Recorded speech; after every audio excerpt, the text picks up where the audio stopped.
Hello and welcome to the Hindus This Changed My Life podcast, and I'm Vivek MV. Today I'm here to talk to somebody who has had some of the busiest years of her life. She's basking on the success of Kantara Chapter 1, and she'll be seen in the much anticipated movie Toxic starring Yash. Let's find out more about her. I had great anxiety about it being a negative role. I mean, Rukmini of 2020's primary objective in life was to have work to do. I loved performing. Okay. I hated rehearsal. For me, when I was about 15 or 16, I remember sitting with my mother and sobbing and being like, I want to act. Enacting Supandi for people. Okay, then Supandi walks here, then Supandi looks there. Mani sir has always been, the top of the list for me because his take on stories has always felt I felt very aligned with his take on stories. Hello Rukmini, welcome to the podcast. Hi Vivek, thank you so much. So this podcast obviously was supposed to start at least half an hour ago. Yeah. We were late. And also your manager told us that your previous appointment or whatever that happened also extended a bit. Yeah. So in a day when something kind of takes a little bit of time than what you've planned, how do you handle, what do you tell yourself? I'm only laughing because I'm very bad at handling that kind of thing. I stress a lot in the sense that maybe it's an army habit. My father was in the army and they're very, very, very particular about time. If you have to be somewhere at 8 o'clock, it's not 7:55, it's not 8:05, it's 8. Right. So I have inherited his anxiety for time, but not his discipline to stick to it, unfortunately. So no, I do stress quite a lot about it, and then until we sort of fix things and go with it, I do stress a little bit. I handle it quite badly. I'm learning to get better at it now. Right. So this is something that came on top of my mind. This is not exactly my first question. So so this is like 2 years back we spoke in this house, and you were one film old. In the sense, one film had released, right? Birbal had released, and you were gearing up for SSC. Yeah. So in this 2 years, you've had so many releases: Kantara, Bhairathi, Bagheera, and a couple of Tamil films. So I was very curious about one thing. Did you have the time to kind of look back at these 2 years and think, how did it go, and how did this exactly pan out? Or is it like, let's go with the flow type, or did you have did you pause and check how is it happening in my life that one after the other I'm getting a lot of projects, and of course people are responding to it, or are you letting it just happen? I think it's honestly a process of both. I don't think that you can be too calculated about these things, and it's not something that can be engineered. So in that respect, you are going with the flow. Yeah. And I do sort of have to allow events to take me. I think a lot of people's careers, at least mine, I can attest to, it's like a domino effect. One falls and then you never know where it leads you next. So in that sense, I have been going with the flow. But part of my practice as an actor and as a person is journaling a lot. Yeah. So that is one moment where I allow myself to sort of, at that point, take stock of how far I've come, or I do also reread my journals a lot, which is great because it offers you a lot of perspective on what your preoccupations used to be. For instance, if I look back to my journals before Birbal happened, or say post drama school, but in that gap in between, my preoccupations, my worries, my fears were very, very different from what they are today. Right. But yet they were so potent. So the lesson that kind of gives me is that whatever is feeling really potent and stressful today, in 5 years, I think I may be able to look back on it with a sense of almost humor. But so to answer your question in a very convoluted fashion, I do both. You do both? I allow myself to go with the flow, but also... Yeah, and you spoke about journaling. So that sort of becomes, how do you say, a beloved hobby of sorts, right? Like your profession is something, but apart from that, you want to do something. So if you ask me, I would want to jog every day, apart from going to office, get some time to run. Or go play cricket or something like that. 30 minutes of quality time. But are there days when you don't get that time? Like basically you have a heavy character to play and you're fully invested in that. So you kind of only revolve around that. Get up, go to shoot, come back. But your mind is also saying that you're missing out on, like, say, your 30 minutes of your journaling time. So how do you handle that? Like, has it reduced a bit because of the how busy you are in your career? That's actually something that I try to make time for, Okay. regardless of how stressful things have been. I mean, there were days where we were working on Kantara, we'd be shooting till late in the night, or we'd start really early in the morning. I'd have to leave my location, my hotel, sometimes at 3:30 in the morning because we had to catch a sunrise shot. But you find time to journal irrespective of the rest of your commitments, at least for me, because to me that was more than a hobby. It was a way of making sense of both my work but also where I am currently, Right. where I am in my career, what my aspirations are, what my fears are. It's almost therapy. So Right. to me that was really that was essential, almost like breathing. So obviously 2 years is a little bit of a short time, but you have had a rich experience, right? Like, how do you say, the size of projects or the artists that you meet, it's quite vast. So now, like you said, like you want to know where you are every milestone types. So what would you tell the Rukmini of, say, 2020 from the experience that you've got from these 2 years? I mean, Rukmini of 2020's primary objective in life was to have work to do. Right. At that was COVID, right? And I had finished one film, I'd finished Birbal, and then a film I was supposed to do had been shelved because of the pandemic. So at that point, our entire world was completely transformed. So at that point, apart from wanting just work to do, there was also obviously health panics. Everyone was really nervous about the state of the world in general. So 2020, in that sense, all I would tell her is you have work, breathe. You have very gratifying, challenging, growth-inducing work. But yeah, I think that was a very exceptional period. Yeah. This is a good answer because in one of the interviews, Rishab says that he would always wish that he had so much work that there's no time for anything else. That's something that he wished for in his career, and he's kind of reached that phase. What is the psyche of such people? Like, you can talk about yourself, because some people would want like a project and then maybe kind of a sabbatical and then get on to the next one, sort of a thing. But the way you're looking at it, or maybe what Rishab was saying, is that you have to be constantly involved in work. Like, what is the psyche of such artists? I can't speak for Rishab sir too much because his work is like all consuming, because in so much of his work, it's direction, it's writing, it's performance, production also, I'm sure. In my case, the desire was just to be consumed with work that that helps you grow. Either in skills like learning different languages, or learning a new dance form, or learning something new, but also emotionally consuming work, in the sense that films like Sapta, or even Kantara, if you take the role of Kanakavati, one that requires you to push yourself in myriad ways. I mean, I had to change my body language a lot for Kanakavati, for instance. The Kannada, the dialect was very different. So these were a lot of things that there was this thing in drama school that one of our teachers used to talk about. When you're performing, you have the actor's reality and you have the character's reality. Okay. So Kanakavati's reality and Rukmini's reality have to coexist within me. Rukmini's reality in a scene, for example, is that I cannot cross a certain point because I'll go out of frame. That's Rukmini's reality. Yeah. Kanakavati's reality is that she needs to shove this sword inside somebody. Correct. And both has to be in and sync. They both have to coexist in that moment. Yeah.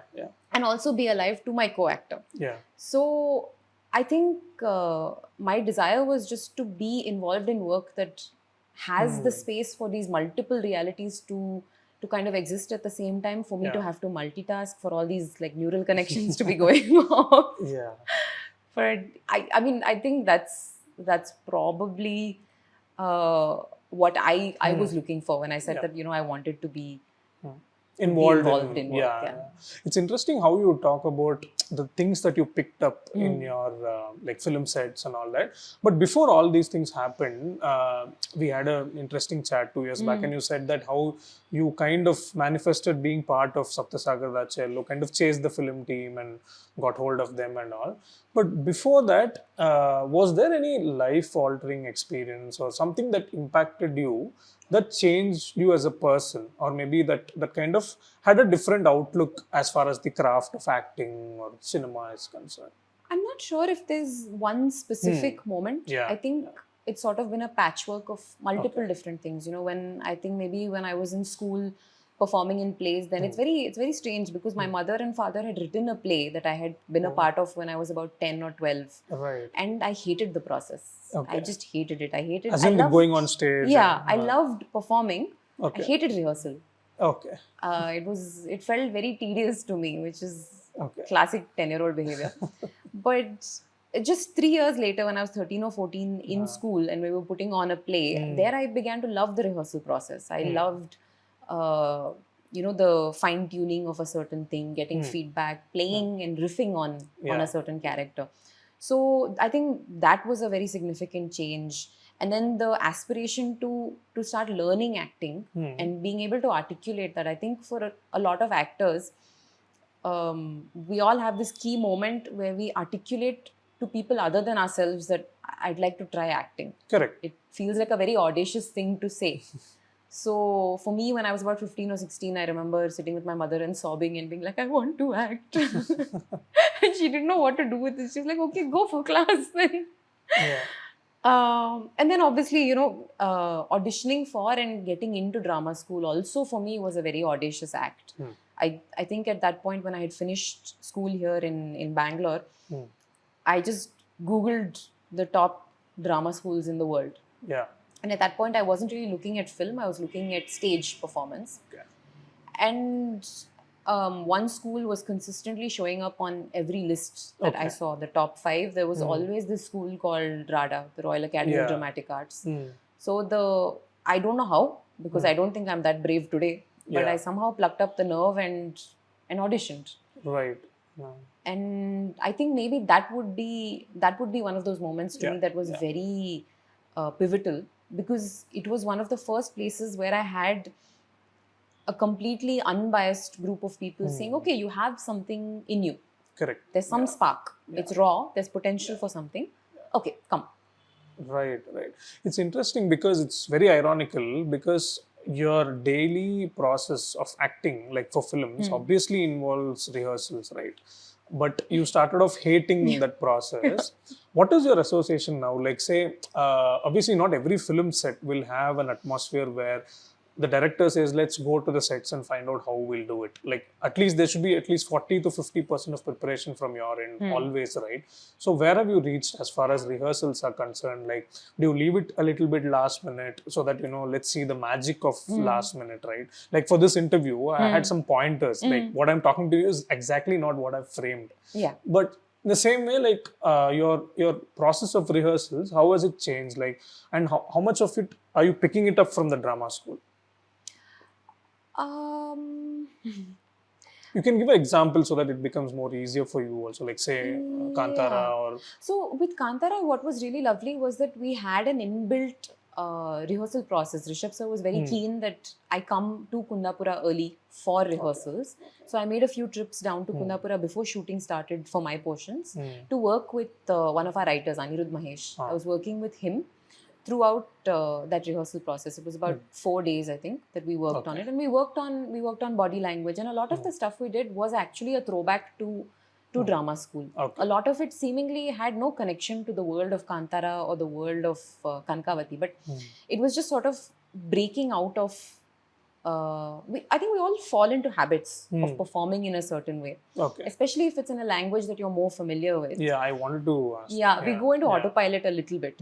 So sometimes you need someone to shake all of that up for you so that you start completely afresh. And for a world as distinct as the one of Kantara, I think that shaking up process had been was completely invaluable for me. Right.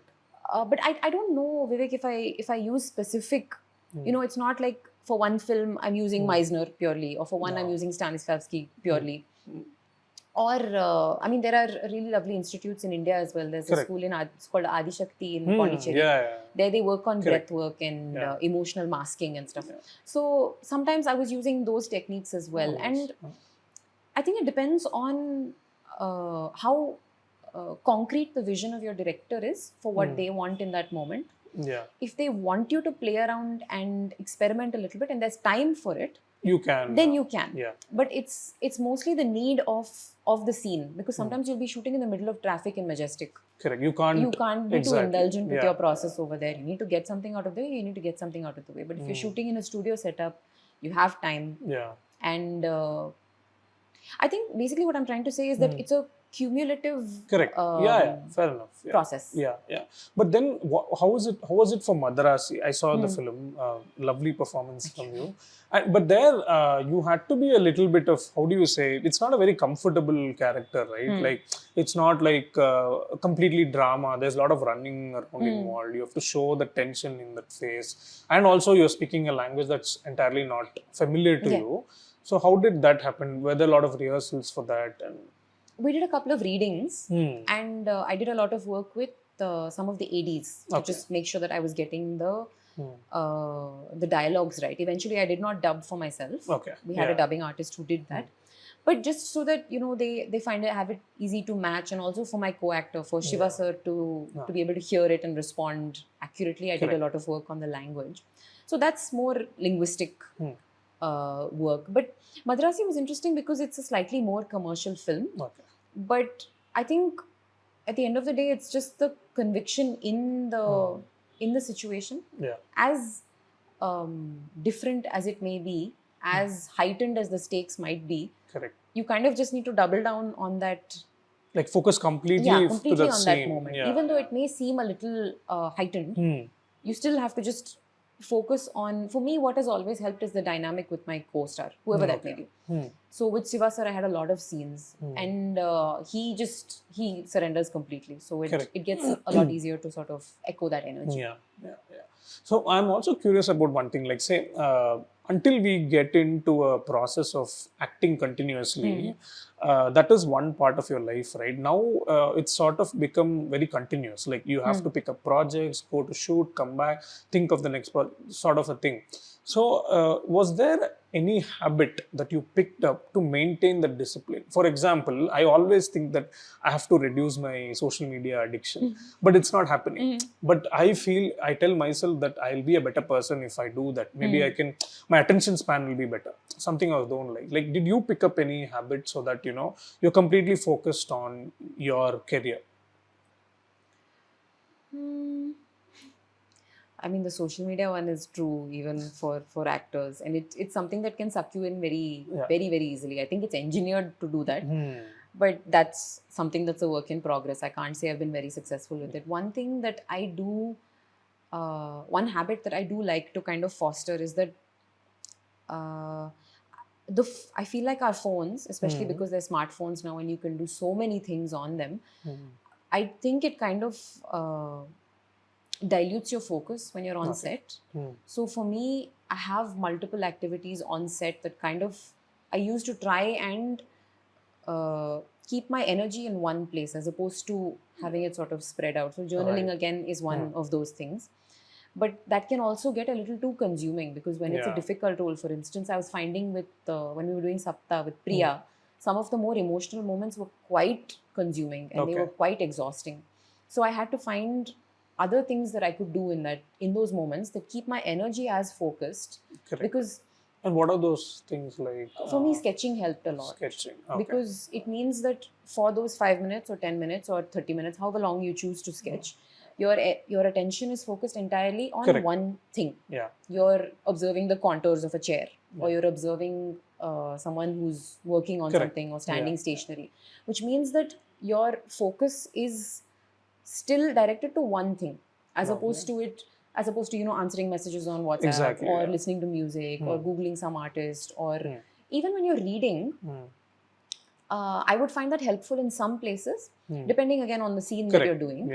But sometimes it takes your emotional energy to a different place. If I'm doing an emotional scene and I'm reading a very comical book, I find that if the emotions are too much at odds, then I'm a little shaken up. Correct. So the director may call me for a take immediately. You don't want to be too distracted also. Yeah, exactly. So it's been a fine line of trying to find how I can sort of keep my focus in one space. Correct.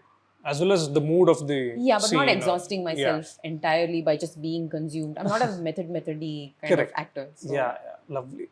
Also, Rukmini, what is heartening is that obviously most of the films that you have done is done well. Like, you know, we see you kind of everywhere now, as of now.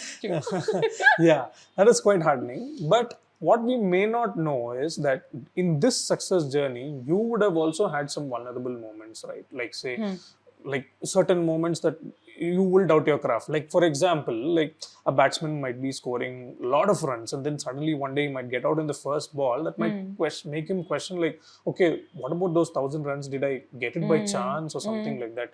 Did that happen to you? Like, was there any moment that made you feel that, you know, okay, like, let me be kind of, how do you say, not take anything for granted of sorts? I think the fact that I started getting work after a period of drought, so to speak, career drought, has made me very grateful for whatever work I get. So there isn't really a sense of taking for granted. Correct. Also because I have this practice of constantly referring back to my old journals where I was like, I just want to work. Yeah. You know, so I distinctly remember that version of myself who just wanted to be consumed with work. So there isn't really too much fear of taking things for granted, luckily. Correct. But there have been plenty of vulnerable moments. I mean, moments where, you know, where I'm working on something and the emotional machinery is just not working. Correct. You know? Yeah. Sometimes you might not get what you want out. And you're just not able to bring your craft to the table at a time where obviously it's necessary.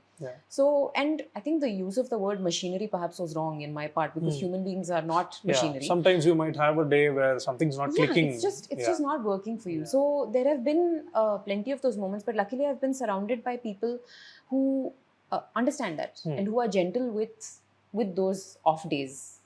And they sort of respect that vulnerability and say, it's okay, it's fine. You know, if you need 5 minutes, take 5 minutes. I remember distinctly in Sapta, Hemant had given me that luxury. Okay. And he said that, you know, because I remember we were shooting a difficult scene and the tears just wouldn't come. Okay. And my my stubbornness with Sapta was that it was so beautifully written that I did not want to use tools like glycerin. I did not want to use things. I said, it's there in the writing. Yeah. We will be able to pull it out as long as my focus is in the right place. So, and I remember Hemant saying at one point, it's fine. We will all wait for you and there's no pressure.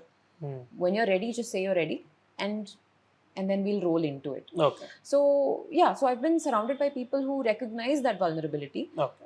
And offer you the, you know, they have the generosity of giving you that space when you need it. Lovely. So I'll end this because you're a good speaker. I'll take this risk of asking you. I know that you will definitely not give away anything without spoilery. You will talk about this. But I want to know, like, see, Kantara has been such a huge project, as in, like, you would have learnt a lot about the craft as well as how cinema works and all that. What is it about Toxic that you learned? Like, that about the craft of filmmaking or about yourself as an actor? In which direction did it push you? It's constantly pushing me, and I'm learning as we speak. I don't think I can. Right. I think you're able to have these observations in retrospect. Yeah. With all of them, even with Kantara, for instance, if I were to talk about Kantara, I had, and I think about this I can give a spoiler. Yeah. I had great anxiety about it being a negative role. Yeah. A lot of anxiety, and to the point where people, you know, like my mother and my sister and all were telling me that it's fine. It's an amazingly written role. You're getting to be a part of such a distinct film. Correct. And also, like, if you look at it commercially, a giant film. Yeah. This is not something you should be worried about. But, you know, you have all these outdated notions of... Correct. What will you be typecast? Exactly. Something. So, with all of those things in mind, I had put a great deal of pressure on myself. And then the film comes out and, you know, I was astounded that there were barely any people saying, you That know, you were a misfit. yeah, something, or yeah. confusing character with actor. Yeah. People, you know, on the contrary, people were giving me a lot of love for range. They were like, oh, Correct. you can do Putti, you can do Kankavati, which was very affirming. It gave me a lot of heart, and it felt like, okay, crazy. Now you don't have to. I Limit. was putting myself in a box. I was climbing happily in a box and pulling the lid over myself. Yeah. And this is audiences telling you, you don't have to sit in that box. Surprise us. Shock us with the next one. Right. So I think, but again, this is something I learned in retrospect when the film came out. So lovely talking to you. We hadn't seen this side of you in interviews.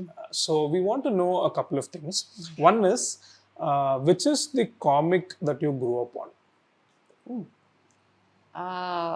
It could be a book also, not necessarily a comic. No, I actually did enjoy comics a lot, and I was quite a voracious reader.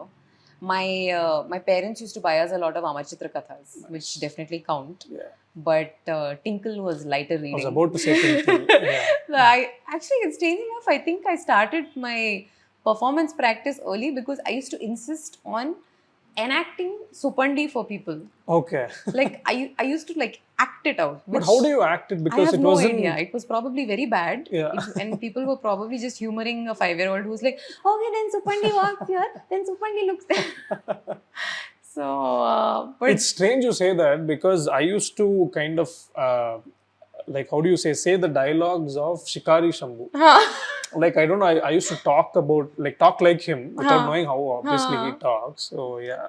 No, but yeah, see, we all have these, I guess, imaginative takes on, and because when you're a kid, there are no rules that you cannot enact a comic.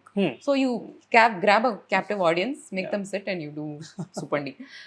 But yeah, probably Amachitra Katha, Supandis, and then asterisks and obliques. I really enjoyed those. And nowadays, like if you're bored, obviously, when you get a free time, not just free time, you're bored, like you don't want to read or you want to just see something that you've already seen a lot of times, something repetitive. What do you watch? I'm a big rewatcher, actually. I have a few comfort films and shows, and they're all very, very random from all over the place. Okay. When I'm in the mood for something a bit angsty, I'll rewatch this Netflix series called Dark. Okay. So I watch that occasionally. There's this very humorous show called Derry Girls. Very beautifully written. I think it's like a coming of age story of 4 or 5 young children in Ireland during the Troubles. Yeah. So I love that because it's really well written. And then Om Shanti Om, for some reason. It's just re-released. Yeah, but the thing I think I love about it is that it's a sort of satirical take on the film industry. And it has this amazing way of poking fun at the industry. Sort of taking a dig. But with such affection. It's never... it's too cynical. Yeah, it's poking fun at itself also, but it's carrying in those tropes. And every time I watch it, I feel like I find out something new about... Yeah. Did you watch Bads of Bollywood? I did. Yeah. That also is in the same kind of meter, right? It's like a 2020s take on poking fun at the industry. Lovely. So we know that you do a lot of mimicry and all that, but now we want you to sing a song that describes where you are at life now. Do I have to sing it? You can even mention. I was just joking about the singing part. I know I've sung it before, but it's this Billy Joel song called Vienna. Oh, right. The lyrics are very poignant. Okay. But I think it opens with slow down, you crazy child. You're so ambitious for a juvenile. And the lyrics, I think generally they just remind me to pause a little bit because there is this frantic energy that I think when you get something that you've always wanted, there can be this heady, frantic desire to sort of never lose it. Yeah. So you kind of like sprint and breathlessly, which is no fun. So I think this song reminds me to just slow down and stop being such a crazy child. Lovely. And obviously, when you start kind of collaborating in big projects, we also tend to hear a lot of these news that you're doing next film with this person, you want to do with this actor. So let us hear it from you. Who are the people that you would want to work with? It could be directors as well as actors, because it's not necessarily that you name a director. You would want to kind of share screen with somebody who's your favorite performer or something like that. I think as far as directors are concerned, Mani sir has always been the top of the list for me, because his his take on stories has always felt very. I felt very aligned with his take on stories. Okay. I feel like he has a very nuanced and sensitive approach to relationships and to dynamics, and that's just the sense that I've gotten when I've seen his interviews or I've heard him talk about it, or obviously when I've watched the films, the way that relationships unfold, whether they're maternal relationships or romantic relationships, familial relationships, whatever they may be, I just feel like they unfold very elegantly and very beautifully, and I think that the process of working with him would be life changing. But in terms of working with actors, I'm not really sure. I think I gravitate more towards genres or stories. I don't know if I have a bucket list of other actors or directors. I know that, for instance, I'd really love to try and do a commercial film that has like a studio set dance number. It terrifies me, but I'm very eager to do something like that. Most of my films have had montage songs and and really fun tapanguchi type number. Or it's interesting because I'd forgotten. I mean, it had not struck me that you haven't done such a Most of mine have been like montage songs so far, which are great fun, and they're also challenging in a very different manner. But tapanguchi might be fun. And also genre, when you say, because in our roundtable you had said that how difficult it is for you to kind of say scream in pain or like. So something of sort, how do you say, like a horror? I always wanted to ask you this, like suppose a horror film, like would you want to part of it or not? I could certainly, but horror, strangely enough, as a genre, it's not something I gravitate towards unless and typically with horror, this is there now that I'm being exposed more and more to watching. Like I've just started watching action and thrillers more. Before I had restricted myself entirely to romances or dramas, that kind of storytelling. Now that I'm watching thriller and I'm watching horror a little bit more, I see that the hook or the heart of a story is still interpersonal relationships, which is what interests me in film. So if a horror comes along with a really fascinating interpersonal relationship, I think I'd love to do it. Right now, my bucket list is more in the buddy comedy or like a travel film or a coming of age film. I feel like I would love to be a part of something like that. So we hope that you are part of all of them, and all the best for your future projects. Thank you so much. Thank you so much. Thanks.